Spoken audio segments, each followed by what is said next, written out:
Malcolm's done most of the work in putting this together, but I'll start the talking. So just to give you a bit of context for a start, things have changed over the last 15 to 20 years, and it's probably helpful to understand some of that context and drivers. So the market, in the past, it's a concern of farmers always. How do you manage the supply of feed and the demand for that feed from animals? And so a lot of the work, particularly going into winter, the farmer's head is around how do we manage that winter pinch period. And in the past, what they did was send animals to the freezing works, and as the name suggests, a lot of the meat was frozen and distributed frozen.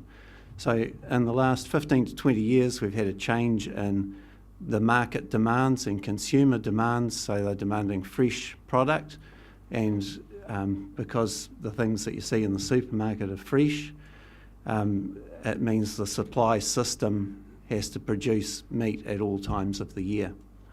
So at the same time as that's been happening, there's also been this sort of message from AgResearch, from regional councils, from Dairy NZ and other industry bodies, the importance of looking after vulnerable soils and not pugging them. And so this is a photo probably from the 1980s. We don't see so much of this these days. So farmers have got that message, and one of the ways that they've managed that is to move animals onto areas of less vulnerable soil that are freer draining, and particularly making use of these more gravelly soils, and often they are near rivers. Sometimes they've got enough topsoil that they can grow a crop on them, and that's an example of one of those. So I guess, and the feedlot definition, you'll have that in your paper there, so I won't go over that, but I guess the key things in our plan are a feedlot gets defined by if animals are in the same place for more than 15 days out of 30 days, and there is no vegetative cover. So it's a fairly broad definition, and part of the problem that we've had in the past is that within that broad definition, it can include things like forage crops, and there may be 1,000 farms or more in Hawke's Bay that are winter forage cropping. It can include situations like the middle one, where it's moving into a bit more of an intensive situation, with extra supplements being brought on as well as the crop being fed. And in that first forage crop situation, winter crops are usually in different places on the farm in different years, so they shift around, nutrients get distributed.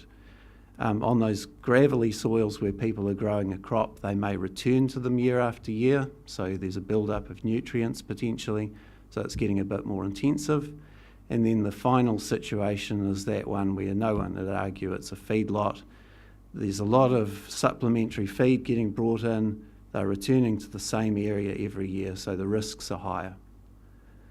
So, and there's a small number of those in Hawke's Bay, and we know about the ones that we keep having to go back and see.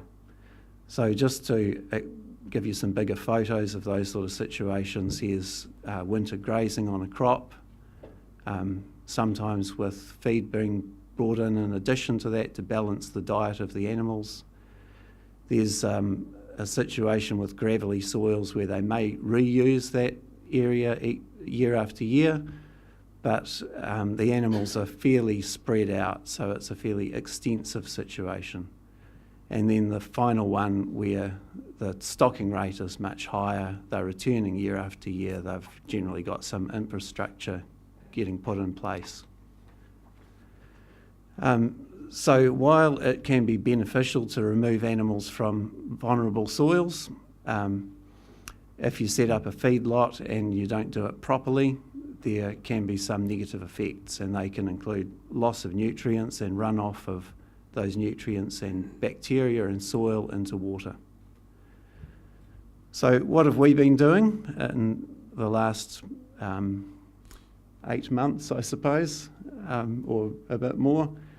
We've been in contact with those farmers that we know have feedlots.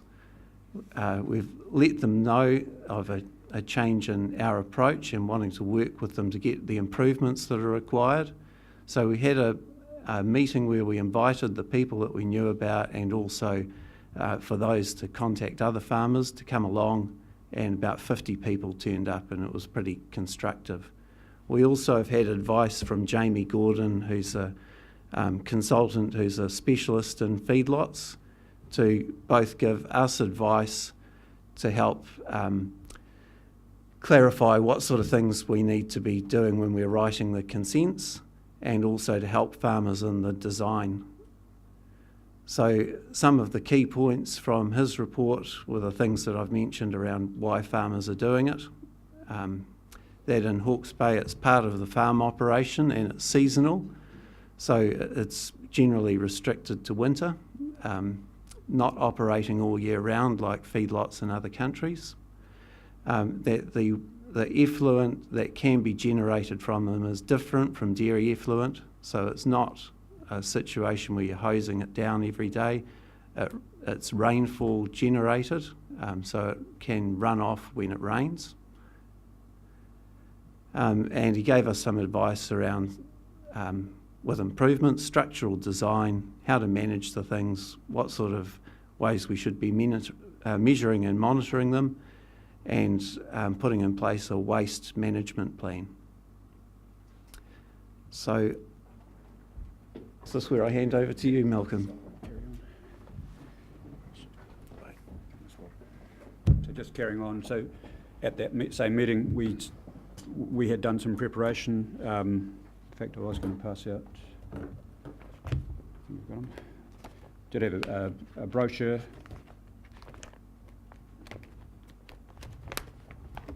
Yes, there it is.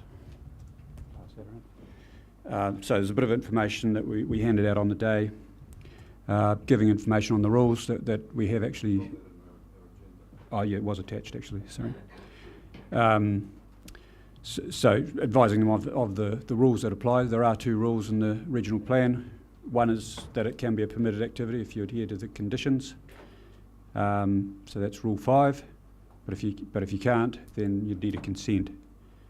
And one of the key things that where they're likely to fail is that there will be seepage from the feedlot through to groundwater, and so if that's going to happen, then they won't comply with Rule 5, and therefore need consent under Rule 6.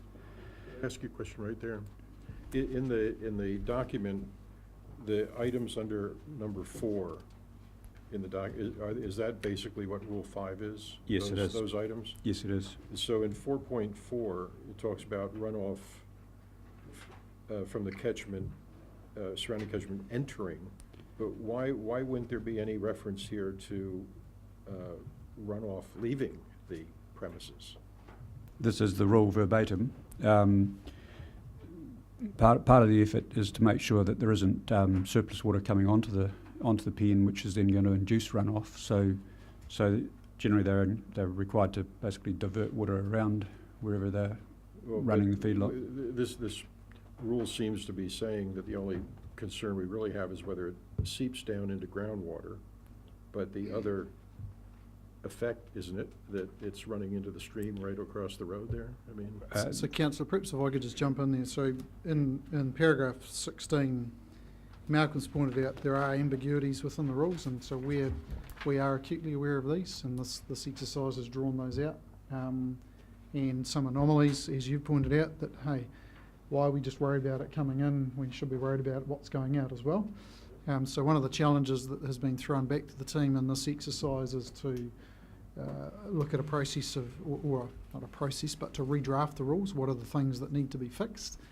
And then I know James is going to be shaking his head, but it'll be a matter then of figuring out where that fits into the policy agenda for the council to change the bits that need to be changed. Can I just ask another question in the same area, 4.1, where it says land use for the feedlot shall be managed in a manner that prevents any seepage of contaminants into groundwater. Are any of the feedlots that you are observing, have any of them got an impervious surface like concrete or whatever? There are one or two I know of which are basically housed. So they're basically roofed and concrete floor. Yep. And basically any effluent is falling being to kept. ground and just basically staying there, and then it's Yeah. scraped out at the end of the season Right. and basically distributed as a dry compost. So you've got cases like that.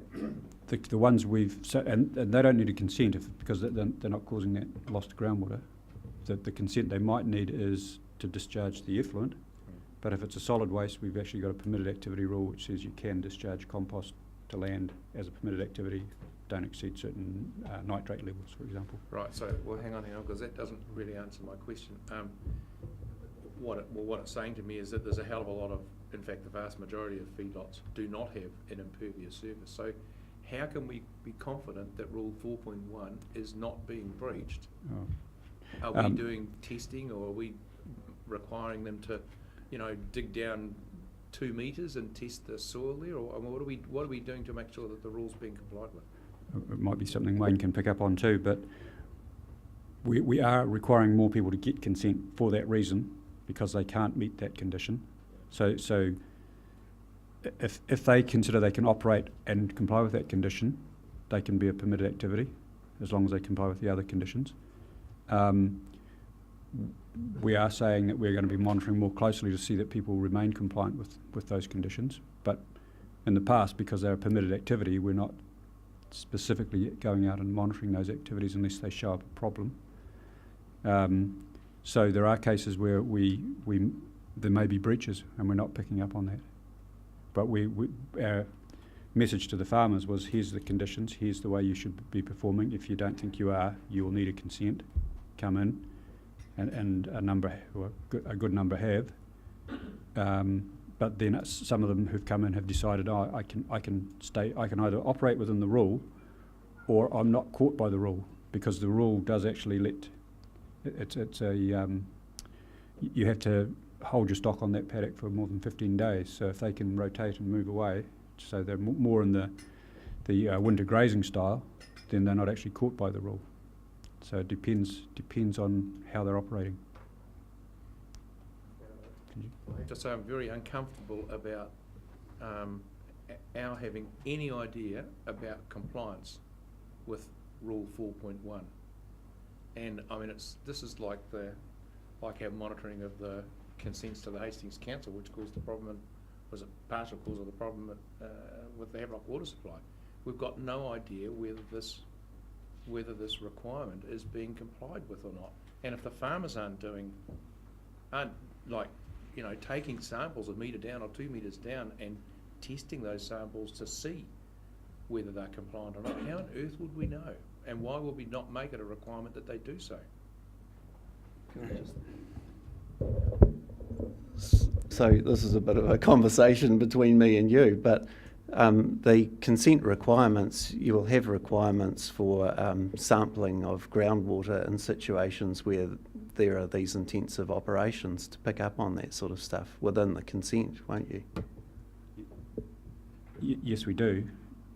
But I think Councillor Bevan's raising the issue of the ones we're not consenting, that aren't actually getting in front of us. And we're not in a position, and there's no requirement that they do that sort of monitoring themselves. Question. I have a question.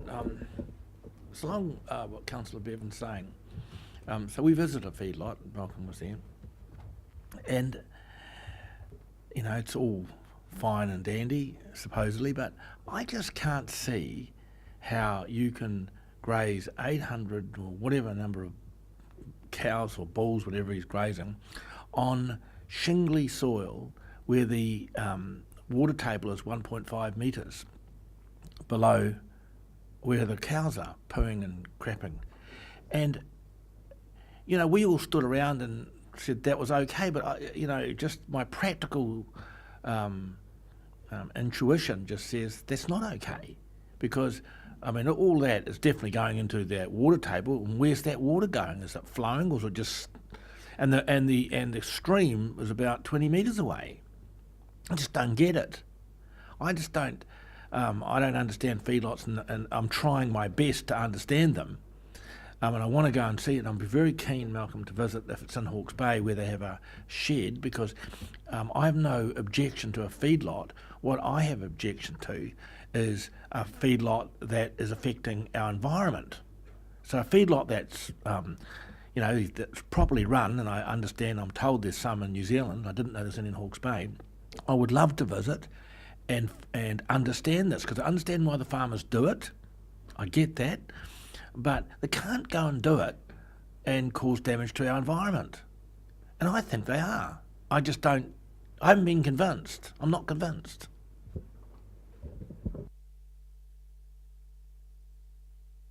So I suppose, I haven't seen the consent application come in, and that's not my job for that one that we went and saw. But for those more intensive feedlots, they do need to be doing a proper job of managing it, and part of that is to, in that case, grade the things so that the effluent runs off and can be collected and can be spread out on pasture and managed. So that's the sort of certainty that we'd be looking for, that there was a management plan in place for that. Sorry, Chair. Sort of going on from what Councillor Graham was saying, at the very beginning you talked about these people put these feedlots onto freer draining soils. Surely the very nature of a free draining soil is that it allows leachates or the leaching to go through quite easily. We're having real trouble connecting those dots when you're saying it's perfectly safe and that all the stuff's going to run off and go into a pond somewhere to be managed effectively. Yet it's on free draining soils.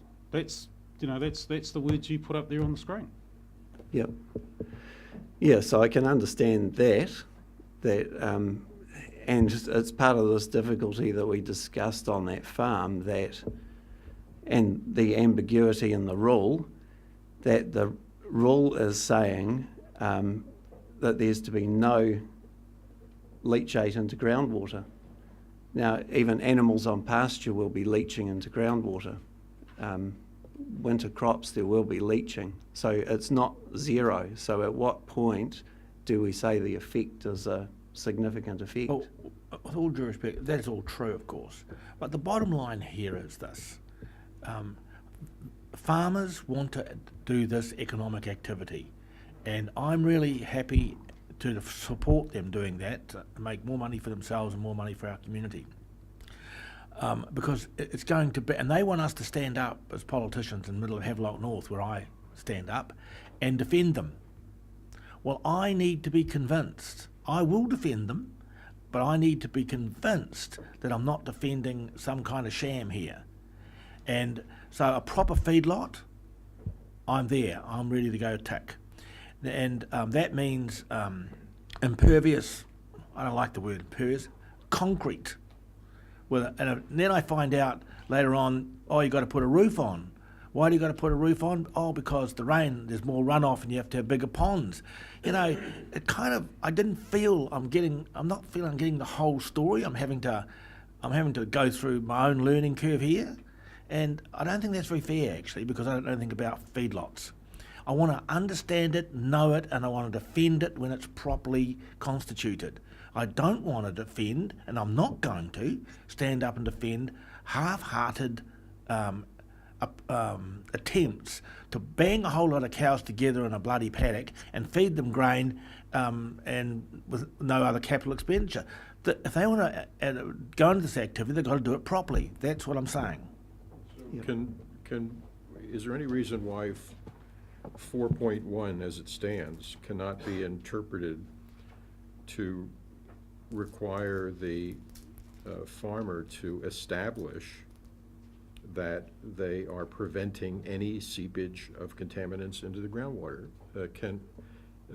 Is there any burden at all represented by 4.1? It's a permitted activity provided they comply with the following condition: the land use, blah, blah, blah, blah, blah, in a manner that prevents any seepage of contaminants. Can we not compel proof of that they are managing? And if they can't provide it, then they're going to have to get a consent. It's not the way we've operated or implemented that rule to date. Is there any reason why we can't The presumption of a permitted activity is if you can consider that you can meet those conditions, you can exercise and carry out your activity in that manner. So But we're asking for some proof of life here. That it in doesn't. fact, it is being managed in a manner that prevents any seepage. Are we asking for any evidence before we say, give them a tick and say, fine, you don't need a consent? No, we're not. Typically, a permitted activity doesn't engage us in making a judgment. There's no discretion involved in assessing something which is permitted.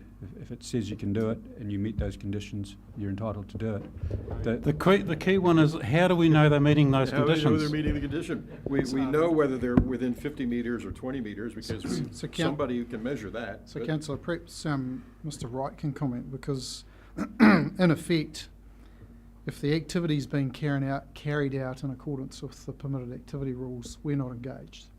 Where it comes home to bite is where we believe any one of those conditions within the permitted activity rule has been breached.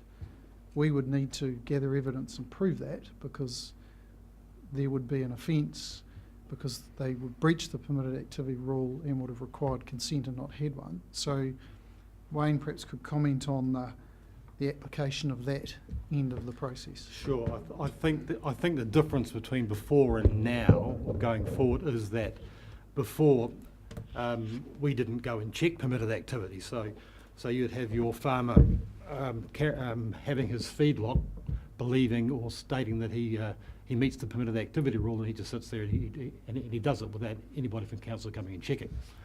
Going forward, we will now know who are operating feedlots through two means. One is the first is because all the people that have contacted us through this exercise, and Malcolm talked about some people who think that they're going to meet the permitted activity rule and so won't apply for resource consents, so we know who they are, so we'll be visiting them.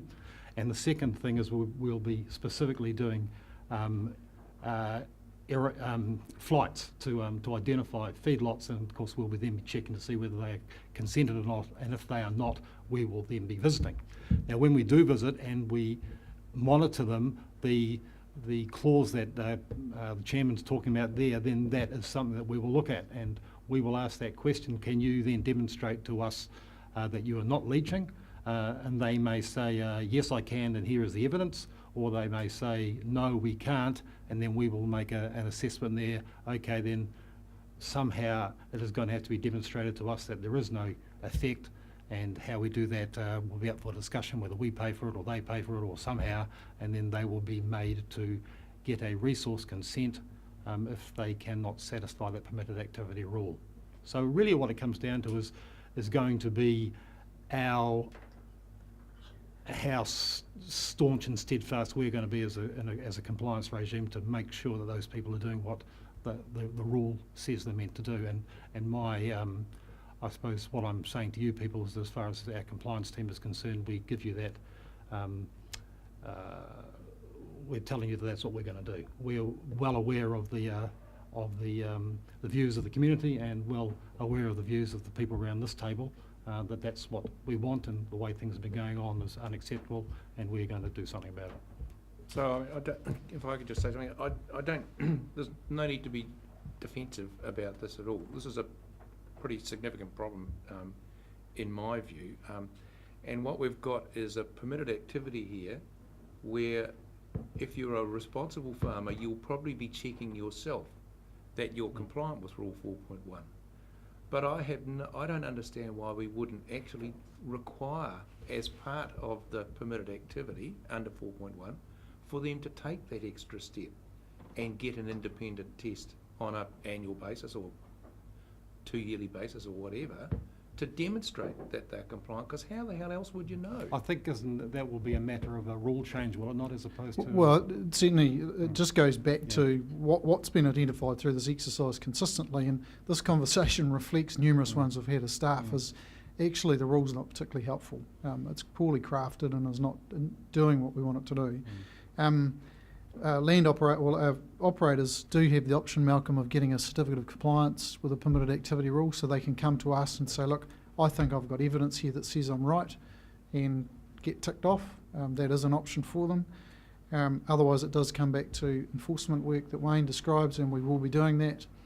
And in parallel to all of this, the challenge I'll put to the team is rewrite this rule so that it's something that is understandable for farmers, is enforceable at our end, and achieves the outcomes that we're all wanting. And we're not there yet. Okay, so when somebody's aware that they're breaching these rules and they come to you for a resource consent, is part of the consent conditions that we then set that they do these tests that we're talking about, or not? Pick up there. We are looking at requiring monitoring. So particularly there's that gradation you saw from extensive to intensive, where it's an intensive operation. We're saying unambiguously you need to be setting up a monitoring regime, bores up gradient and down gradient, to look at potentially the change of nutrient showing up in the groundwater. In the extensive feedlot ones, we're asking them to, through this year, establish a monitoring plan and come back to us next year to tell us what they're actually going to do to demonstrate what their nutrient loss might be. So you're talking about monitoring the groundwater, Yes. The depth of the groundwater will vary quite a lot under one feedlot versus another feedlot. Can do. So yep. why wouldn't you do some tests in the soil beneath the feedlot to see if we've got a load to come? Why wouldn't we want to know about that as well? We're asking them to. We're also trying to make sure they're aware of most of these are in the Tuki catchment. We're asking them to understand their responsibilities under the Tuki plan change, so that they need farm environment management plans and they need nutrient budgeting occurring. There's some limitations around nutrient budgeting and feedlots, but at the same time we're asking them to sort of get a full understanding of what they're doing on the farm, including the feedlot operation. So there's some sense of nutrient tracking through those methods. Plus we're asking that there is some soil testing done on the feedlot site. We're having a conversation about scraping. So if they take, particularly our intention is, so we haven't issued a consent for an intensive feedlot this time around.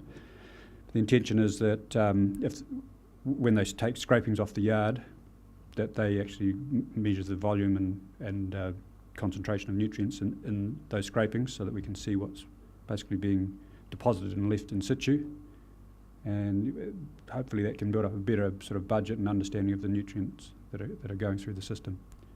And we're asking them to track their stock movements, their numbers, their weights, etc. So build up a good picture of the operation, the inputs, the outputs, and get a better understanding of nutrient loads. And that's alongside the Tuki plan, which is saying there's an LUC tolerance or entitlement per property. If you're over it, you're going to need a consent for that. So we're saying you need to inform yourselves around what your feedlot impact is, along with the rest of your operation, for when that comes back in 2020, because by 2020 they should be accounting for their nutrient loss across the property, and if necessary getting consent. And also we're telling them that there's the whole sub-catchment issue of DIN and the water quality in the streams, and if they're in a stream adjacent, or sorry, not in the stream, but in a catchment where there's a stream, the stream is adjacent to their operation, they might be the ones that are found to be actually having that influence on the stream that's taking it over the DIN level. So we're not looking at long-term consents, we're looking at maximum of 2025 in terms of duration, trying to give them an understanding of the other things that they're going to have to bring in. That's the year 2025. So you're trying to make sure that they sort of see that there's more to come in terms of their management responsibilities with feedlot and farms. Yeah, just a very basic question. For an average sized feedlot, have you got any figures as to what the total nutrient load is likely to be, and what on average is the percentage thereof leached? Have you got any sense of that?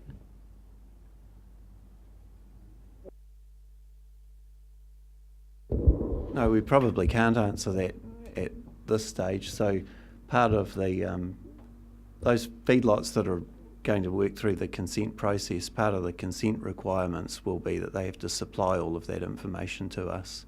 So they'll have to supply us with information about number of animals on them, amount of feed going in, and we'll be able to get an idea of what the nutrient load is. We know the numbers of feedlots in total.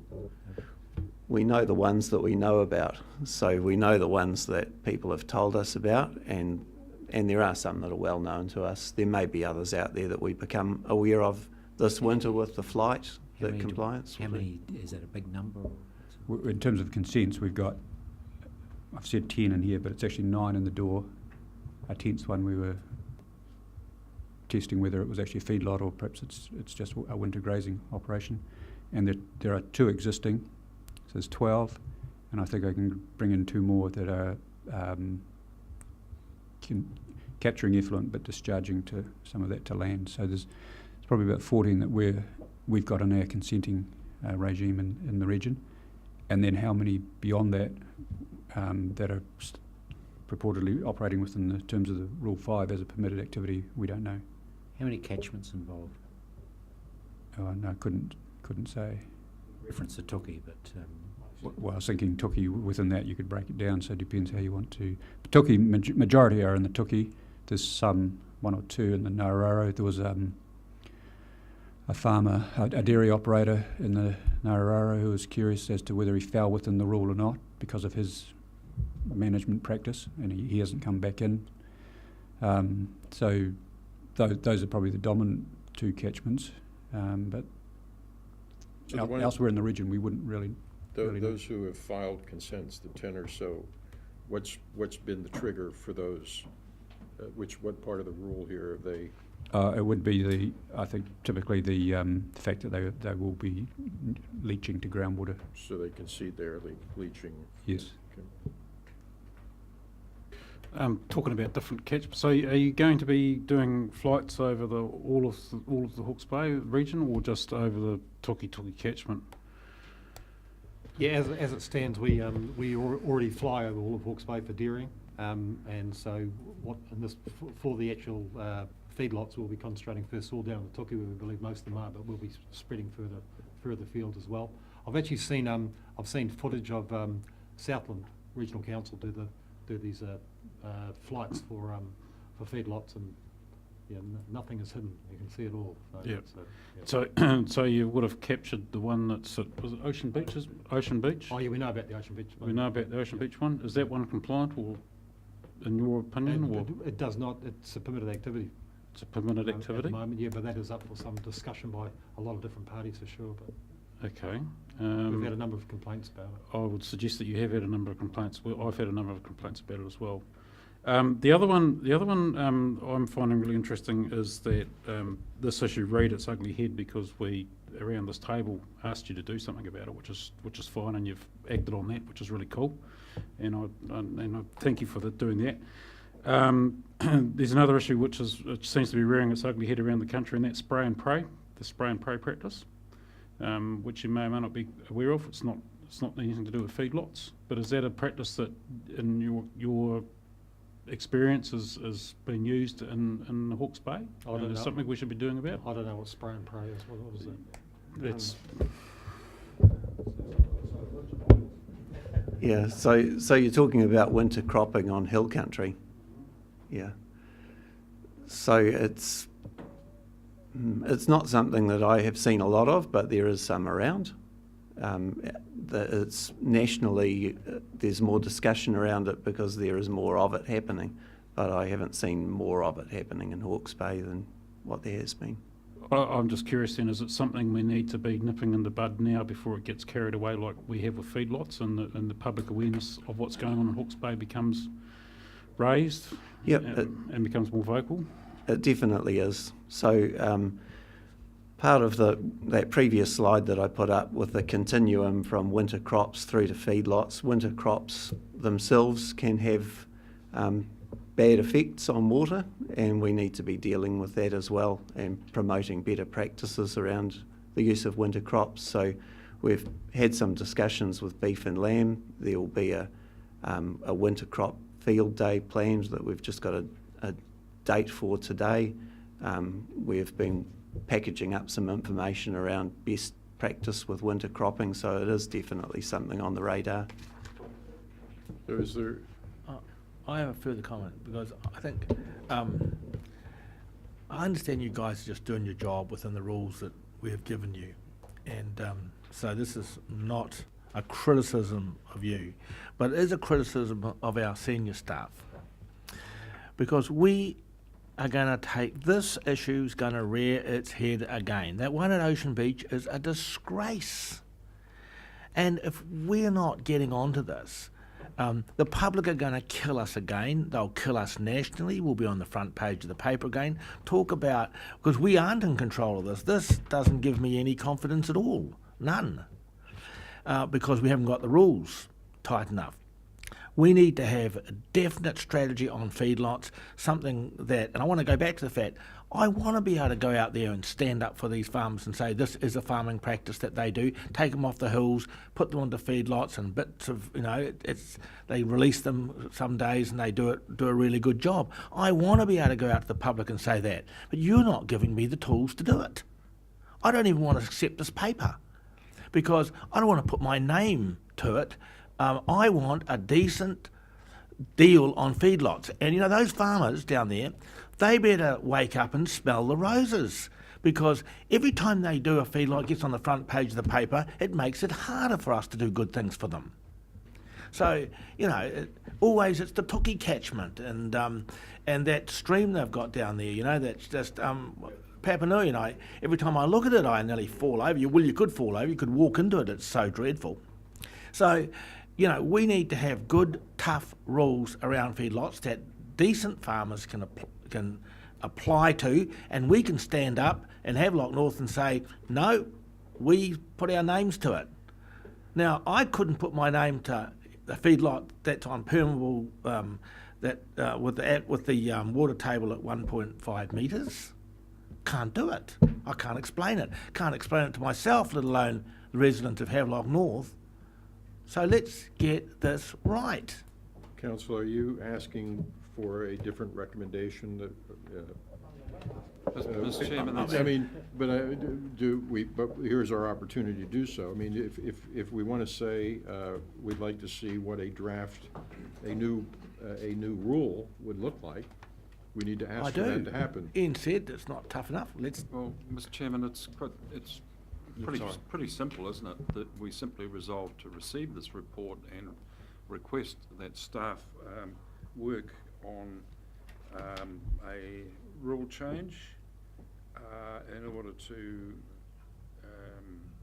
properly control feedlots and feed pads to be reported back to council.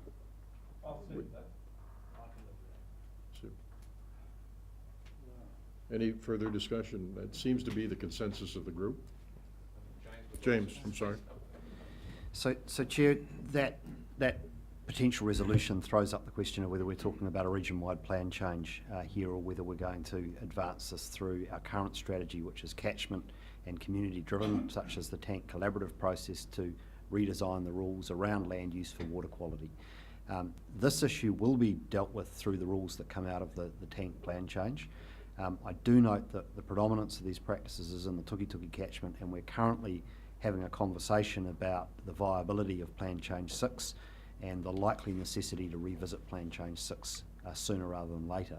I think that does provide the vehicle for us to go back and look at these rules in both the Tuki and the tank catchments in relatively short order.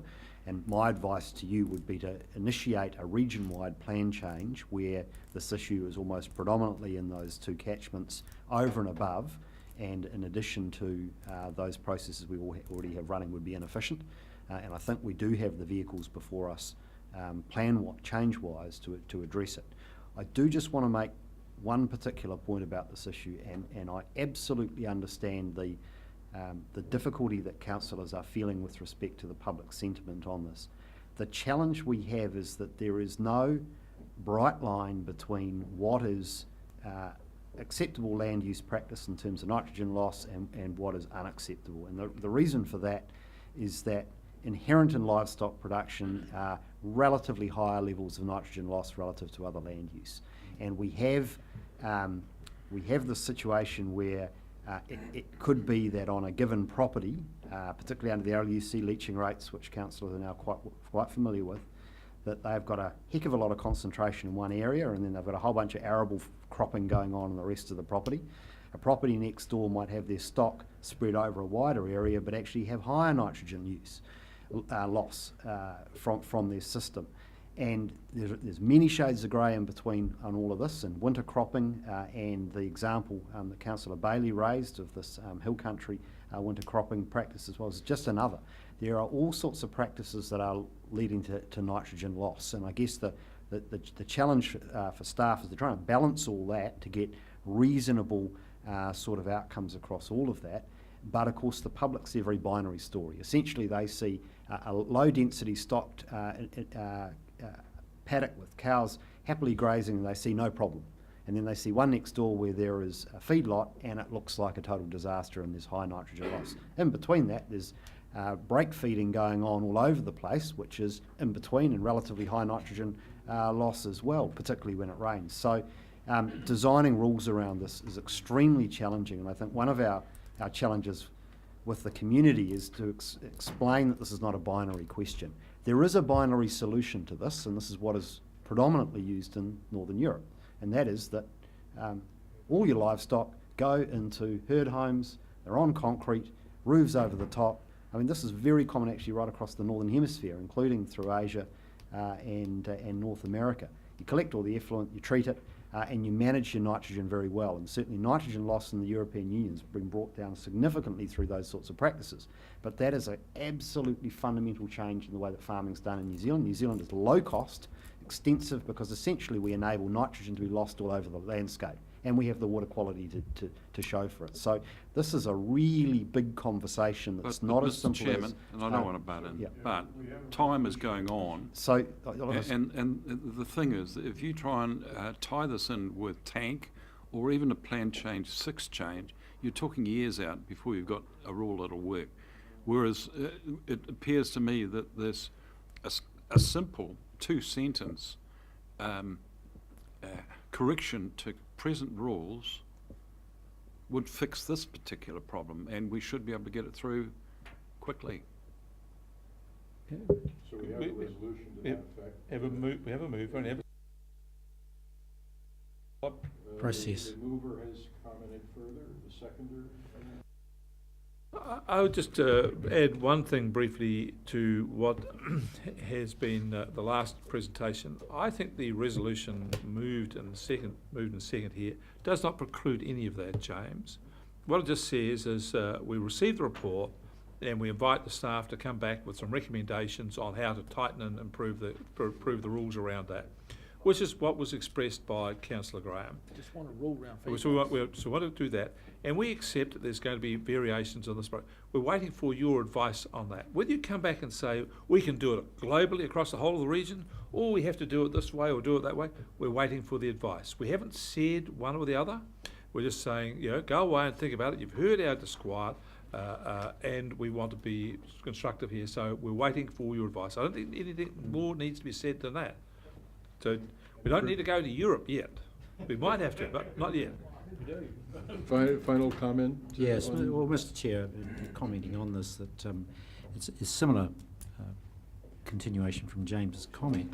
Happy to support a paper coming back outlining the potential changes, which I hope will include some of the cost if you went for a unilateral single issue plan change and the cost of doing that. And I go back to it, not to diminish the itch that's there, substantial public itch, but look, we're talking 10 to 12 to 14, and from what I gather, we actually don't know what the nutrient load is. And I'd really question, in the scale of things, how big actually is it, and what is the actual impact on the catchment? So I don't know the answers to that, and perhaps that paper from James could examine that issue some more as to know how big is this problem actually. Just very quickly, Chair, I assume that paper would have to go back to the RPC rather than to this committee or council.